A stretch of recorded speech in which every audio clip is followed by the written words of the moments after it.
Hi friends, வணக்கம். Cooking தமிழன் 360 channel. இன்றைக்கி நம்ம வீடியோவில் என்ன பார்க்க போகிறோன்னா மஷ்ரூம் பன்னீர் தோசை செய்ய போகிறோம். அது எப்படி செய்யலான்னு வாங்க வீடியோக்குள்ளே போகலாம். இப்போ பாருங்கள், நம்ம 200 கிராம் காளான் வாங்கி வச்சுருக்கோம். இது சூப்பர் மார்க்கெட்டில் கிடைக்கும் உங்களுக்கு, அப்படி இல்லைனா வெஜிடபிள் மார்க்கெட்டில் கிடைக்கும், கேட்டு வாங்கிக்கோங்க. வாங்க நம்ம இப்போ இந்த காளானை வாஷ் பண்ணி எடுத்துக்கலாம். காளானில் டஸ்ட்டாக இருக்கும், இந்த மாதிரி தண்ணியில் போட்டு நீங்கள் வாஷ் பண்ணிக்கோங்க.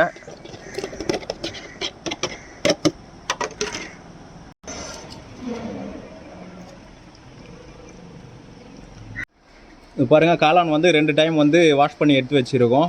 வாங்க இதை போய்ட்டு எல்லாம் கட் பண்ணி வச்சுக்கலாம். இதில் வர காம்பு கட் பண்ணி எடுத்துக்கோங்க.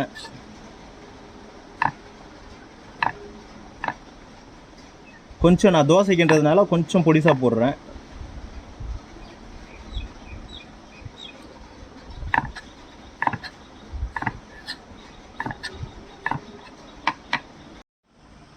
பாருங்கள், கிரேவிக்கு காளான் கட் பண்ணி வச்சுருக்கோம். பன்னீர் மிளகாத்தூள் சால்ட்டு போட்டு மிக்ஸ் பண்ணி வச்சுருக்கோம். பன்னீரை நம்ம பட்டர் போட்டு கொஞ்சம் ஃப்ரை பண்ணி எடுத்துக்கலாம்.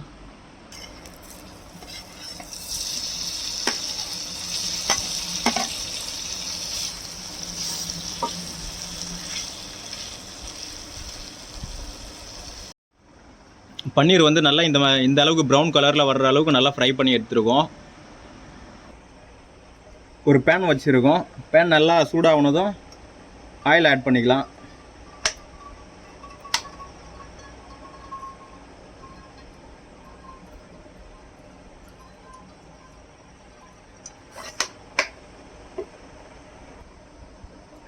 ரெண்டு நட்சத்திர சோம்பு,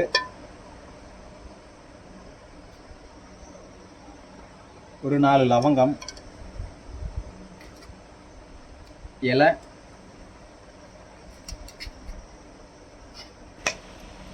ஒரு 3 ஏலக்காய்,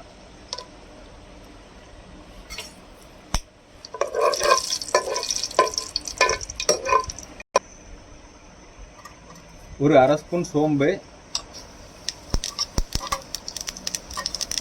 கொஞ்சமாக சீரகம்,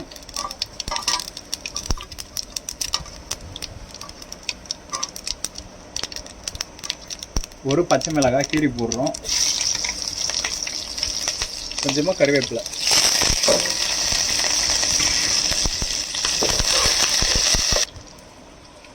ஒரு 4 ஆனியன் பொடிசாக கட் பண்ணியிருக்கோம், அதை போட்டுக்கலாம்.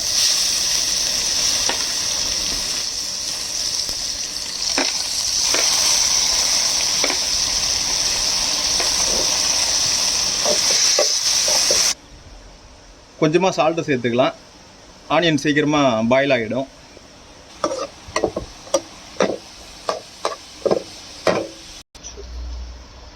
நாலு ஆனியனுக்கு நம்ம 3 தக்காளி எடுத்து வச்சுருக்கோம். தக்காளி போட்டுக்கலாம்.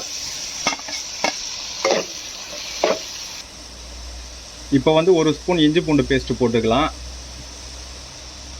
சில பேர் ஆனியன் வதக்கும் போதே போடுவாங்க இஞ்சி பூண்டு பேஸ்ட். அந்த மாதிரி போட்டால் தீஞ்சு போயிடும், ஆனியன்லாம் ரொம்ப தீஞ்சு போயிடும். அதனால் நம்ம இப்போ போடுறோம். மஞ்சத்தூள் அரை ஸ்பூன் போட்டுக்கலாம்.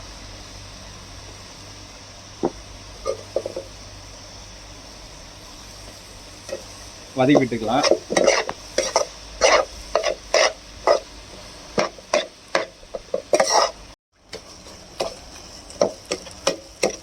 இப்போ தக்காளி வெங்காயம்லாம் நல்லா வெந்து வந்துருச்சு. நமக்கு நல்லா ஜாம் மாதிரி வந்துருச்சு, பேஸ்ட் மாதிரி. இப்போ மசாலா பொடியெலாம் போட்டுக்கலாம். ஒரு ஸ்பூன் மிளகாத்தூள், ஒரு ஸ்பூன் அளவுக்கு காஷ்மீர் சில்லி பவுடர்,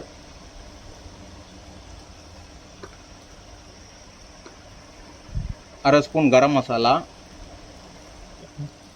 ஒரு அரை ஸ்பூன் மல்லித்தூள், இதெல்லாம் சேர்த்து கலந்து விட்டுக்கலாம்.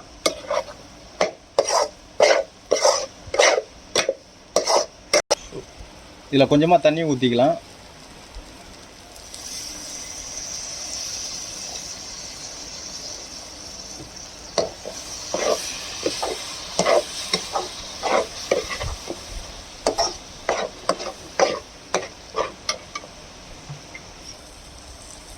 இதில் ஒரு 20 கிராம் அளவுக்கு முந்திரி அரைச்சி வச்சுருக்கோம், அதையும் ஆட் பண்ணிக்கலாம்.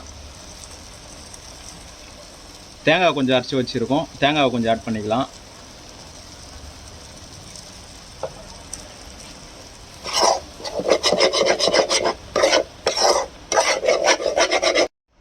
இதில் நம்ம முந்திரியும் தேங்காவும் ஆட் பண்ணும்போது நல்ல ஒரு திக்னஸ் கிடைக்கும், நமக்கு நல்ல ஒரு டேஸ்ட்டும் கிடைக்கும்.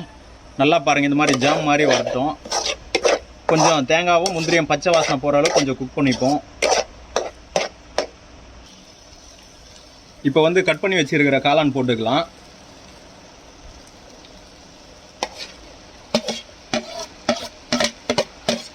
காளான்லேயே கொஞ்சம் தண்ணி இருக்கும், நீங்கள் அதிகமாகலாம் தண்ணி வந்து சேர்த்துடாதீங்க.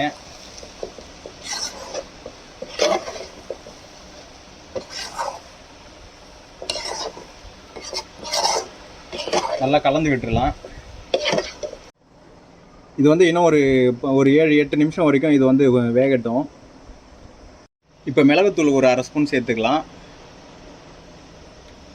நம்ம தக்காளி வெங்காயம் வதக்கும் போது சால்ட்டு கொஞ்சமாக தான் போட்டோம், இப்போ கொஞ்சமாக பார்த்து போட்டுப்போம்.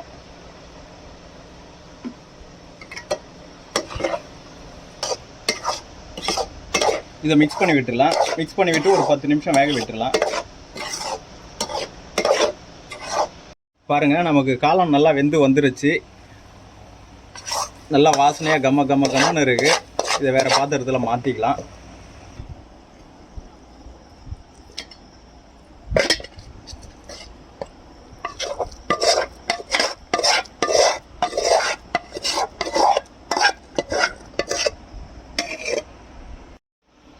மேலே கொத்தமல்லி கொஞ்சம் தூவி விட்டுக்கலாம்.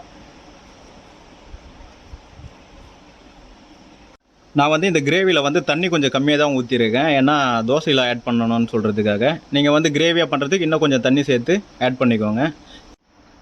நான்வெஜ் சாப்பிடாதவங்க வந்து இதை ட்ரை பண்ணி சாப்பிடுங்க. ஒரு சிக்கன் கிரேவி, மட்டன் கிரேவி லெவலில் இருக்குது.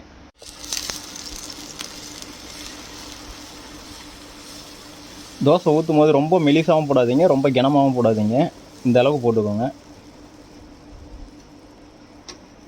தோசை கொஞ்சம் வெந்து வந்ததுக்கப்புறம் மேலே கொஞ்சம் ஆயில் போட்டுக்கோங்க.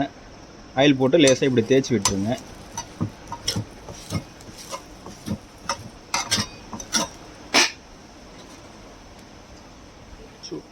இப்போ காளான் மசாலா வச்சுக்கலாம்.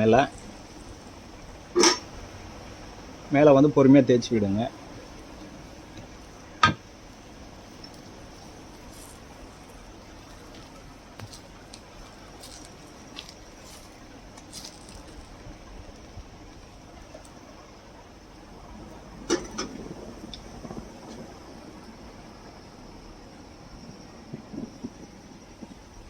மேலே பன்னீர் வச்சு விடுங்க.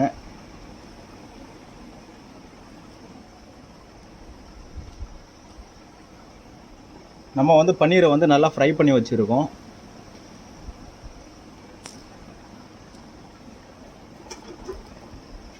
இப்போ தோசையை மடிச்சிக்கலாம்.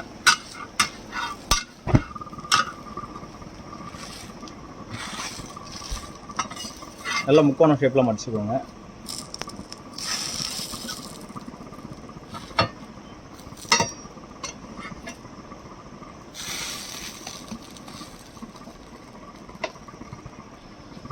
மேலே லேசாக எண்ணெய் போட்டுக்கோங்க. அப்படியே ஒரு திருப்பு.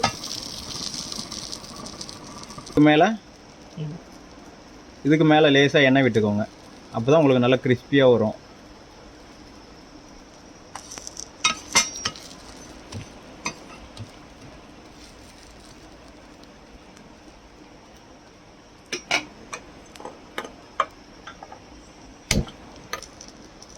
தோசை நல்லா கிறிஸ்பியாக வந்திருக்கு. இப்போ எடுத்துக்கலாம்.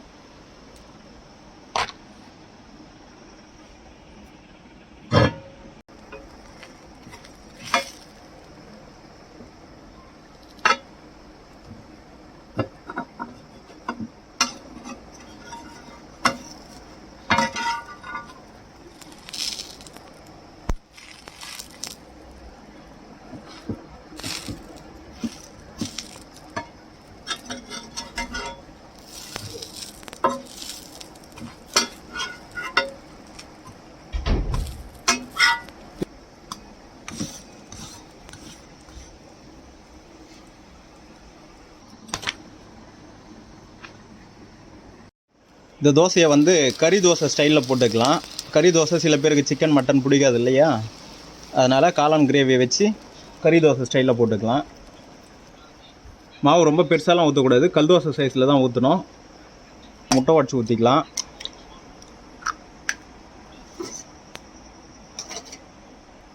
கொஞ்சம் காளான் மசாலா போட்டுக்கலாம். இது ரெண்டுத்தையும் அடிச்சு விட்டுக்கலாம்.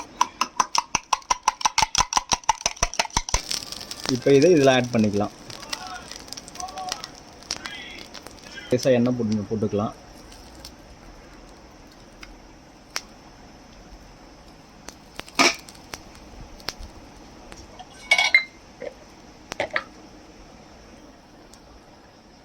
கொஞ்சம் கொத்தமல்லி தூவி விட்டுக்கலாம்.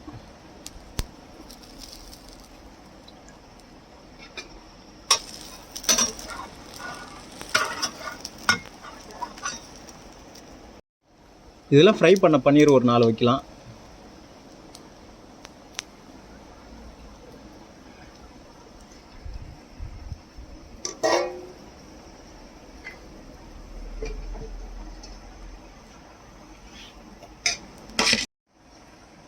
இப்போ தோசையை திருப்பி போட்டுக்கலாம்.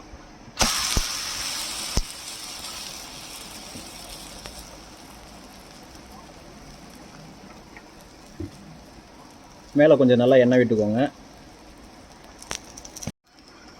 மேலே லேசாக கரண்டியெல்லாம் கொத்தி விட்டுங்க, சீக்கிரமாக வெந்துடும்.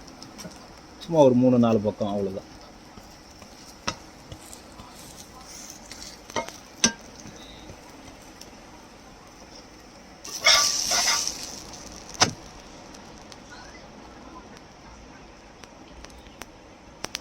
அவ்வளோதான், எடுத்துக்கலாம். காளான் கறி தோசை ரெடி. ஃப்ரெண்ட்ஸ், இன்றைக்கி 2 விதமான தோசை பார்த்துட்டோம்.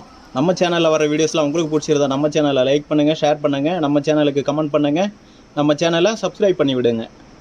ஓகே ஃப்ரெண்ட்ஸ், பாய். நாளைக்கு இன்னொரு வீடியோவில் உங்களை மீட் பண்ணுறேன்.